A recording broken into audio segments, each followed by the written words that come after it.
Heavy rain's been hammering multiple parts of China, causing floods while other areas are bone dry from drought. It's a double disaster and people are barely getting by. Hubei's taking the brunt of it. In Ezhou City, a monster supercell thunderstorm is spinning in the sky, closing in. Its mesocyclone core is sucking in warm, moist air, making the storm stronger by the minute. That warm air's pouring into the storm's center, slamming eastern Wuhan, Ezhou, and Huanggang with brutal weather.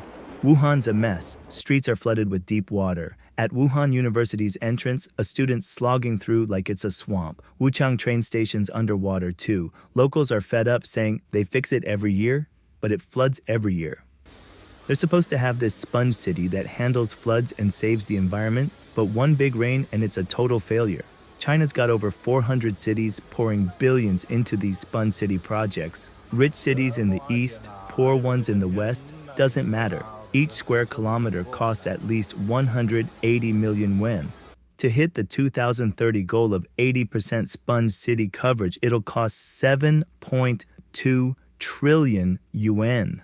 Wuhan alone's dropping 13.36 billion yuan on it. Wuhan turns into a freaking water park every time it rains. What's the deal? They keep fixing and rebuilding, but it's always the same.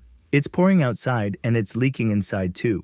A Wuhan hospital's basically a shower now, but they claim it's not messing with patients. People's homes, walls might as well be cardboard. Netizens are joking. Bet the contractors made bank on these. On May 18th, a downpour hit Yangshou County in Guilin, Guangxi, making the Yulong River surge. The next day, a bridge in Xingping town collapsed before it was even done. In Maoming, Guangdong, another bridge went down. In Changde, Hunan, a building literally snapped and fell apart. It's like the motto here is all around, no blind spot crap construction. When heavy rain hits these tofu drag projects, it's disaster piled on disaster. In Mianyang County, Sichuan, a villager from Kaogu village says their house was trashed by floods. They've begged every level of government for help, but nobody cares. The family's stuck, living in their wrecked home, scared shitless every time it rains, forced to run to higher ground and only coming back when the water's gone down. In Guilin, Guangxi, a mudslide left 8 people missing. In Biji Guizhou, a landslide trapped 19.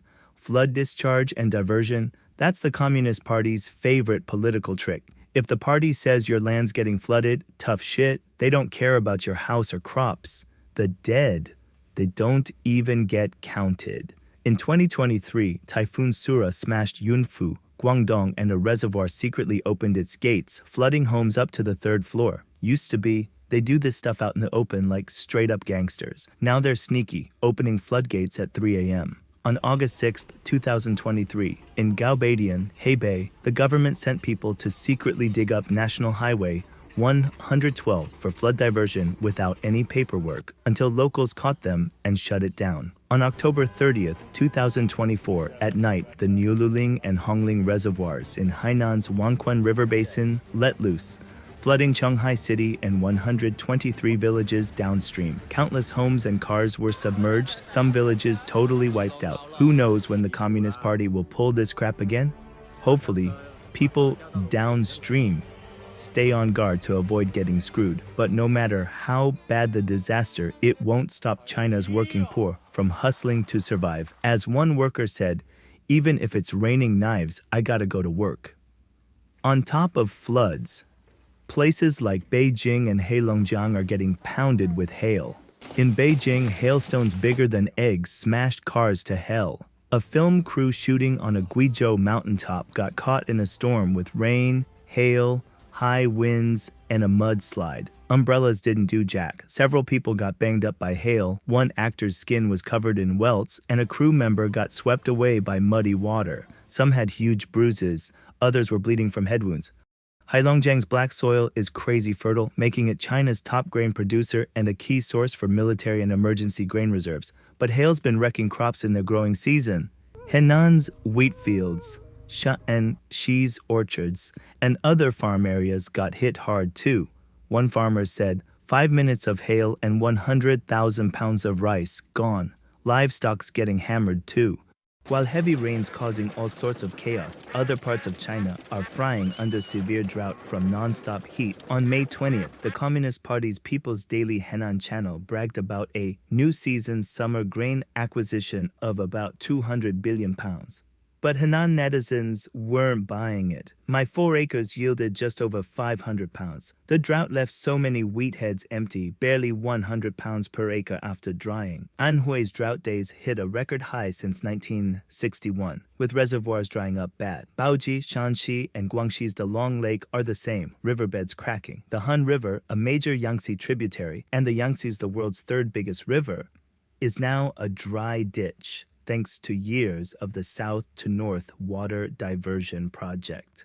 That's a massive Communist Party water project, started in 2002, moving southern water, like from the Yangtze, to the thirsty north, like Beijing. It's trashed ecosystems, dried up wetlands, and screwed with groundwater levels. Total cost?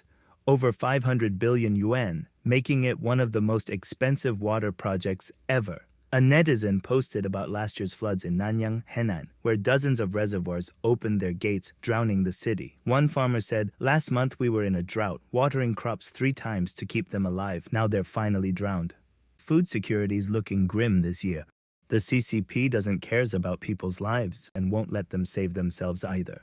As the drought got worse in Donglan, Guangxi, a video surfaced of desperate farmers praying to the heavens for rain. The party's state media called it staged and malicious hype, sending cops and cadres to the village to shut it down. They're nowhere when disasters hit, but quick to silence people afterward. Why is the party so scared of people having faith? Still, prayers for rain keep popping up everywhere, and farmers later shared videos of their prayers working. On this land getting crushed by floods and drought, countless regular Chinese folks are fighting to survive, dealing with both nature's brutality and man-made disasters. After every disaster, the Communist Party puts on a rescue show. No real skills, just throwing young soldiers from poor families into the front lines to polish the party's image. Then people are supposed to thank the party for saving them. The lives lost, homes destroyed, and fields ruined. Just props in the party's political circus. This multi-disaster hitting the country might just be the warm-up for something even worse.